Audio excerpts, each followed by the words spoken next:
As you might be aware that the Indian National Congress has organized similar press conferences across the length and breadth of the country in order to cast or make a critical appraisal of the performance of the NDA-BJP government in the past 9 years.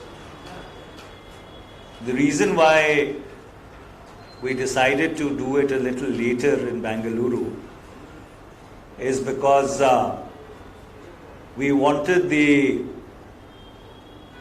spectre of self-eulogization which was taking place in Delhi over the weekend to settle down, so that we could refocus the attention of the country on the substantive issues which are going to determine choices which people make in the run-up to the Lok Sabha elections of 2024.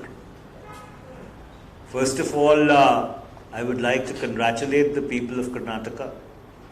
They have given the Indian National Congress a historic mandate. They have shown the path to the rest of the country also as to how the politics of polarization can be kept aside and real issues brought to the fore which help determine both the destiny of Karnataka and the destiny of the country. I have a very short suo motu, and we would follow that up with whatever questions you have. You see, the performance of any government is benchmarked on 5 parameters. First of all, India's external security. The second is the state of the economy. The third is social cohesion. The fourth is internal security. And the fifth is India's relations with the world, or its foreign policy. And on each of these benchmarks over the past 9 years, the NDA-BJP government has come up completely short. And let me elaborate. India today faces the most unprecedented external security challenge that it has faced in a number of decades. For 3 years continuing, the Chinese People's Liberation Army has not vacated its transgression into Indian territory. All the disengagements which have taken place, whether in Gogra, whether in Hot Springs, whether in Pangsang So, all the buffer zones have been created in what is our perception or India's perception of its territory. Recently, there was a report that the Chinese in the Depsang region are asking for a buffer of 15 to 20 kilometers in Indian territory. Now, the Depsang Valley is perhaps strategically one of India's most important positions, because this 1,000 kilometers plateau separates China from Pakistan. Unfortunately, rather than being upfront with the country about the Chinese transgression, the NDA-BJP government has not allowed a single discussion in Parliament since September 2020. all questions asked by members of parliament, even from the ruling party, have not been entertained on specious grounds of national security. We would, through the medium of this press conference, demand that the NDA BJP government immediately publishes a white paper on what is the situation along the line of actual control with China, how many buffer zones have been created, how many are those buffer zones in Indian territory as is being publicly stated, and how much of territory have we lost because a very senior police officer posted in Ladakh wrote an official paper for the Conference of the Director Generals of Police, and in that paper that officer stated that India has lost access to 26 out of the 65 patrolling points along the line of actual control. This translates into about 2,000 square kilometers of territory. Coming to the economy, last time when we had a press conference, I had at great length explained as to how inflation, how price rise has absolutely demolished household budgets. I do not want to go into those figures once again, but inflation, especially food inflation, has been the single biggest problem for household budgets across the length and breadth of the country. When the NDA BJP government came into office in the May of 2014, they said that Achhe Din Aayenge. So we have Achhe Din where a LPG cylinder is at 1300 rupees, where petrol is at 100 rupees, where diesel has exponentially risen despite the price of crude oil in the international media coming down. But what is more important is, if you would recall, and that is the purpose of this press conference, because the BJP has developed a perfection in changing the goalpost completely.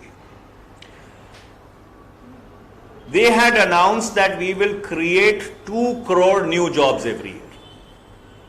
It means 18 crore jobs in the past 9 years. I would like to ask the NDA BJP government, where are those 18 crore new jobs that you promised the young people of India? If you look at it in a global perspective, in any rising or emerging economy, 60% of the population is supposed to be employed. India has a population of 140 crores. This means we should have 80 crore people working.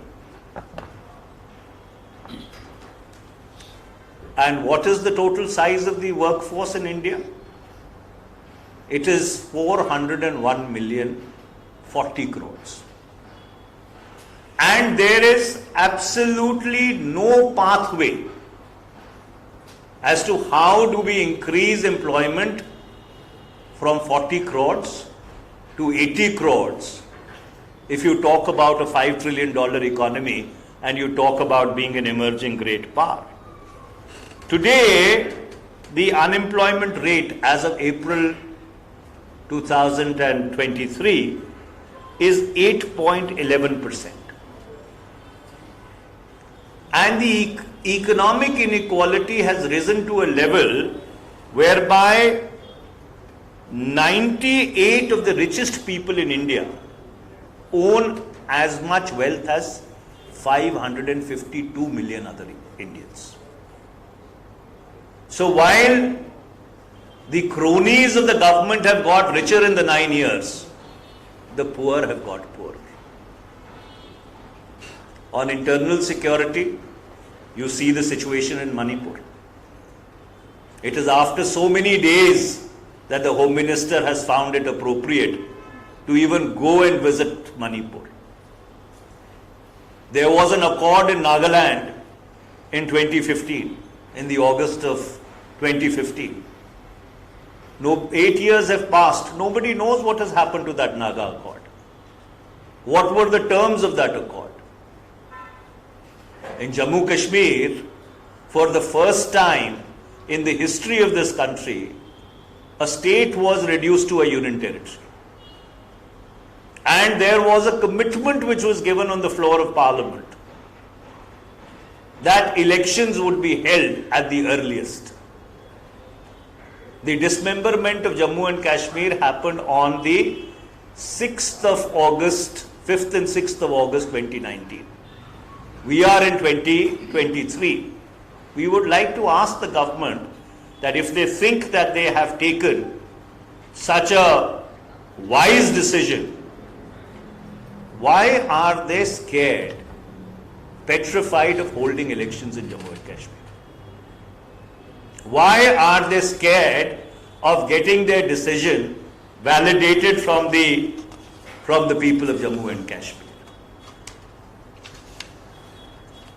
I have two more small points and I will end on social cohesion. You see, the most interesting thing that you would have noticed from 2014 to 2023, that even in a state which the BJP rules, it has never fought an election on its performance. Across the country. And Karnataka is the latest example. You saw what happened in the past 1 month. So therefore, there is a concerted attempt to keep the communal temperature of the country on a slow burn, because it helps the politics of polarization of the NDA BJP, but this harms the country. And finally, on external relations, I was reading, Minister Jaishankar has written an article today eulogizing India's foreign policy in one of the newspapers. I would just like to ask him 3 questions.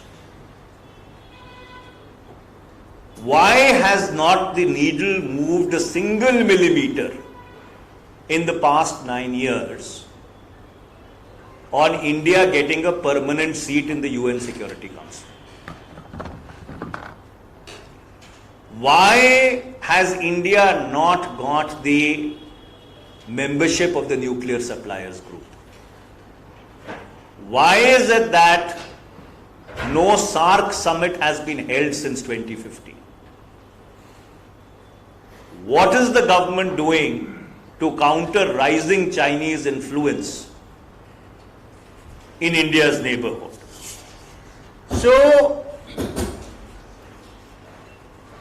and does India have a counter strategy to the growing Russian-Chinese convergence?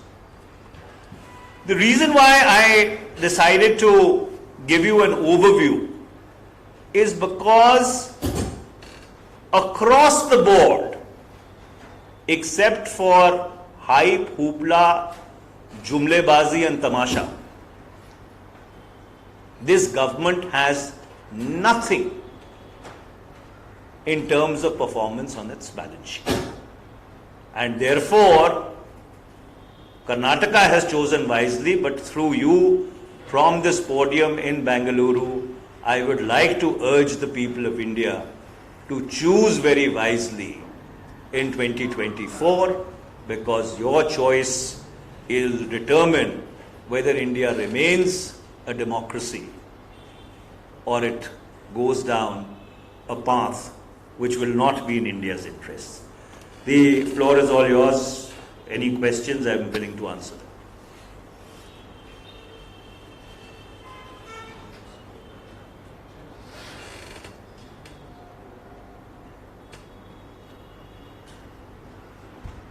Any questions? You have questions, Vidya?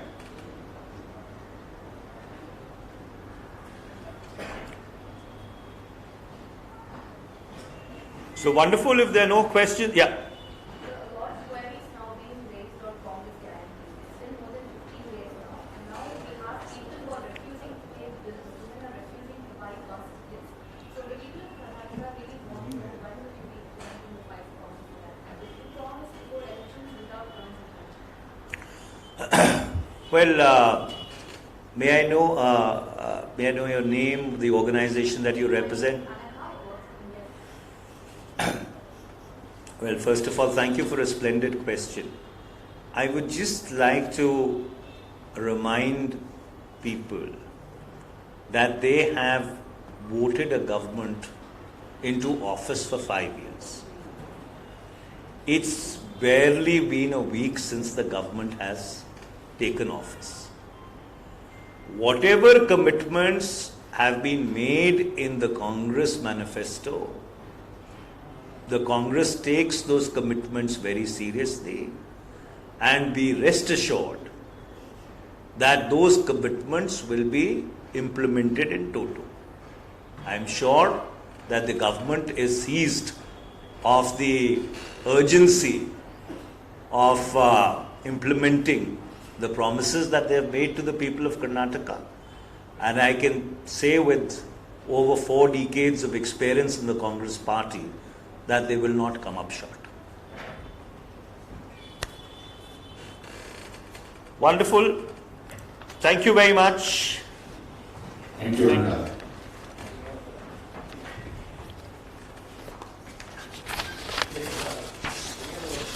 Huh?